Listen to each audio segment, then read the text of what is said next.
Hello everyone. In this video, I will talk about the intermuscular spaces which are present around the scapula, which are also known as the scapular spaces. Now, if we look at this, this is the scapular region on the posterior aspect. Okay, so this is the scapula and this is the humerus, and the arrangement of the muscles and bones are in such a way that potential spaces are formed. Okay, and these are called intermuscular spaces. Now, what structures will these be present between? Let us look at that first. So we have this scapula, there is the lateral border of the scapula, then this is the humerus, then so this will be the medial border of the humerus. These two are the bones, and then the muscles will be the long head of triceps muscle, the teres major muscle, and the teres minor muscle. All of these structures will encompass the intermuscular spaces in the scapular region. The lateral border of the scapula, medial border of humerus, long head of triceps, teres major and teres minor. Now first we have the quadrangular space. As you can see, there are four sides over here. That's why it's called a quadrangular space. Now if we look at the superior border, then if we start from the front to back, because it is present in front as well, anteriorly as well. So if we start from anterior to posterior, you will have the subscapularis muscle, then the shoulder joint capsule between this glenoid cavity and the humerus, the shoulder joint capsule, and then you will have the inferior border of the teres minor muscle. If you see this teres minor muscle, the inferior border of it is what forms the superior boundary of the quadrangular space.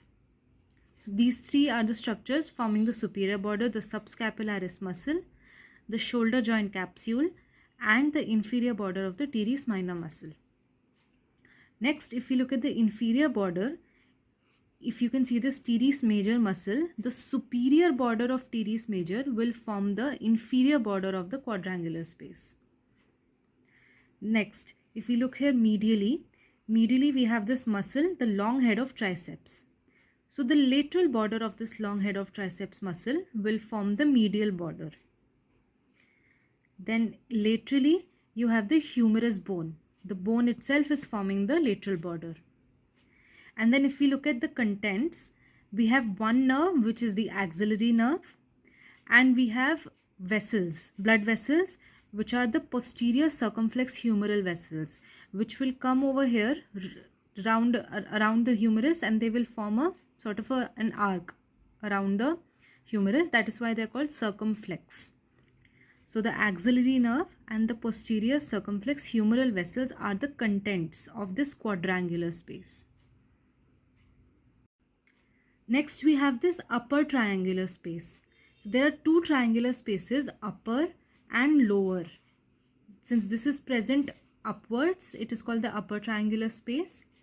And for this, the boundaries will be superiorly, you will have the inferior border of the teres minor muscle. So if you can look at this teres minor muscle, the inferior border of it will be the superior boundary. Laterally, it will be the medial border of the long head of triceps. So this is the long head of triceps muscle. The medial border of it will be the lateral border of the upper triangular space. Then inferiorly, we have the teres major and the superior border of it, the superior border of the teres major muscle. And the content that is present in it is the circumflex scapular artery. The circumflex scapular artery will come like this, and it will sort of interrupt the teres minor muscle over here. That is the content, the circumflex scapular artery. Finally, we have this lower triangular space over here, which is at the bottom, and this will be formed medially by the lateral border of the triceps over here. The lateral border of the long head of triceps will form the medial boundary. The lateral boundary will be formed by the medial border of the humerus. The superior border will be formed now by the lower border of the teres major. We looked at the upper triangles. It was the superior border of the teres major. But in the lower triangle, the lower border of the teres major will be the superior boundary.